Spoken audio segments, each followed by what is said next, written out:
Hello, I'm Alex with rooferscoffeeshop.com and metalcoffeeshop.com, and I am here with Randy. How are you doing, Randy? I'm well, Alex. How are you? Good. And Good. we have our October influencer topic for Metal Coffee Shop. So, Randy, what are you seeing for good recruitment strategies for the metal industry? Well, it's interesting because it all falls into line with a lot of other stuff we've talked about over the last few months, which is visibility equals opportunities, right? It's the more that people can, as a contractor or a supplier, can put themselves out, whether it's digitally, virtually, in any sort of shape or form, just be seen by potential recruits is probably one of the biggest things because I think today's world, people looking for jobs are a little more savvy. They know what they want, and they want to be with somebody that's, especially if you want good people that are going to grow with you and help you grow your business.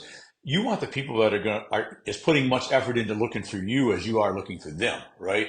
And those people are going to be naturally drawn to look for who's real in this industry, who's out there, who's doing the good things. So I think a lot of it is to make use of digital, all things virtual, in your day-to-day activities, which is also a marketing plus that we've talked about in the past. But I think also you can much better tell people what you're doing. Say, hey, this is the type of job we have. Show pictures of your job sites if you're a builder or an installer.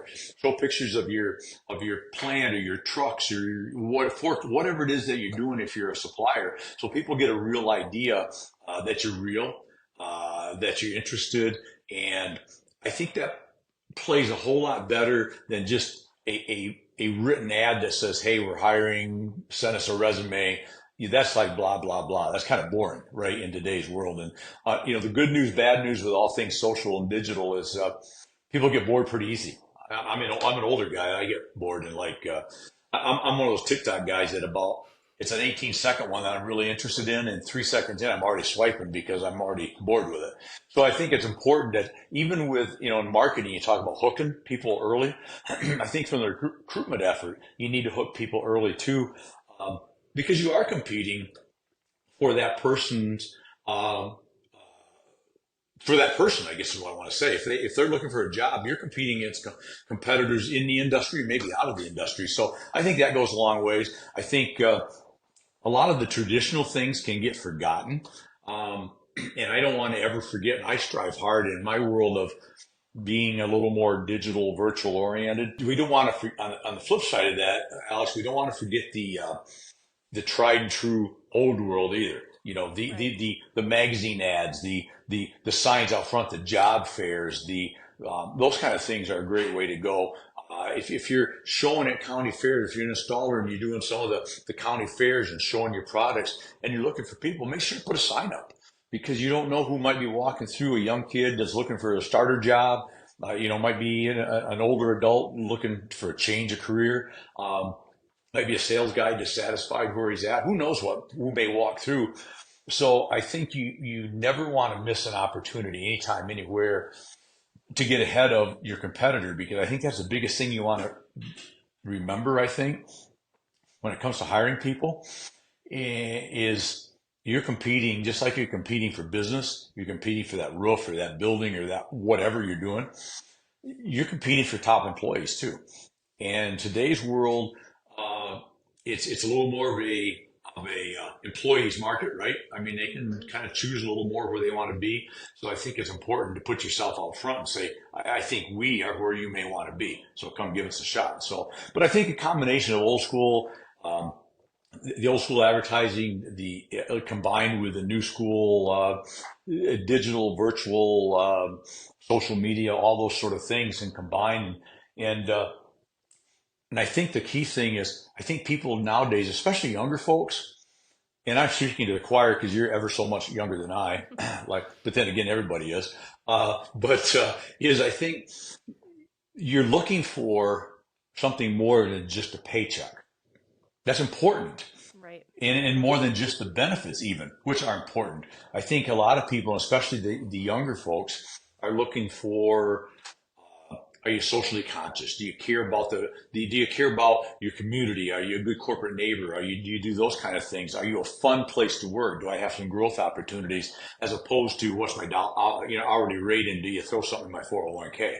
Those are all important, but I think demonstrating to those people that we're kind of we operate at a higher level and we want people that operate at a higher level with us and to grow and to have fun with what we do is I think going to go a long ways, especially if you're looking to hire maybe somebody younger than I am.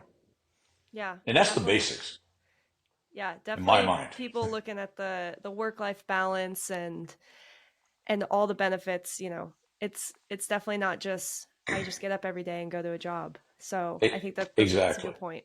It is Um, because back in the day, I don't know if this term will mean anything, but to some, but it used to be it used to be people would sell their soul to the company store, right? mhm. I mean, it was like, I'm gonna go to work to this place, and I'll never leave. I'll be there forever. And unfortunately, uh, that's not the case as much anymore. Some it is, but I think that's a second or a third goal. First goal is you want to get somebody hired that you think is Right. going to be good with the hope and the goal that they're going to stay with you. Those become second and third and fourth tier issues though. Now that's a whole other conversation. How do we keep these quality people, right? That's a whole nother conversation for another day. Right now you need to get them in, get them on your team. And if all I would say is that if you're doing only one way or the other, you're only going to get a certain selection of people that might be only looking at old school ways of looking for jobs or the new school way. And if you do one or the other, you're going to limit yourself to who may, apply, I guess. So I would go across the board because it's tougher nowadays to find good people and that's what you're out for. And so be visible. I mean, that's the biggest thing. Whatever that makes sense. Some areas different. I understand plain communities. It's a little tougher to be as virtual or digital savvy, maybe. But you can also hire people to do that for you too. Exactly. So get it out there, get the word out, and be like I said. Final words on that. I think is just be. And we talk about this and some other things, whether it's your marketing efforts or anything else. But be raw and organic. Just let them see who you are. And I would say, if at all possible, the owner, if especially if it's a small, medium sized company, if you're the owner of the company, you need to be the face of that. You put yourself out there. If you're doing a video and or you're going to do some kind of a virtual thing, or you're going to be on social media saying, "Hey, we're hiring. We got this great sales position. We got this great crew position. We got this, whatever it is." I want to see if I'm a potential employee. I want to see Alex that I'm going to work for, right? I want to see who you are. I want to get a little bit of your personality. I want to know because back to what we said, the work-life balance. If I'm going to spend 8, 10, 12 hours a day with you, I want to know that this is going to be sort of fun and Yeah. I'm going to enjoy this because if not, there's somebody else that'll pay me probably just as much, Right. right? So I'll go there because so I think that's really important to put your face on the label. That's would be my, I don't know if that's 2 cents. Might be. I might have gave you 4 cents today. Maybe I'm a feeling nickel. good. I'm feeling good. Feeling generous today. Well, thank you so much, Randy, as always, for responding to our metal influencer topics. And stay safe this week. We'll do. We'll do. I'm battening down the hatches. Thank you, Randy. Thanks, Alex. Appreciate you.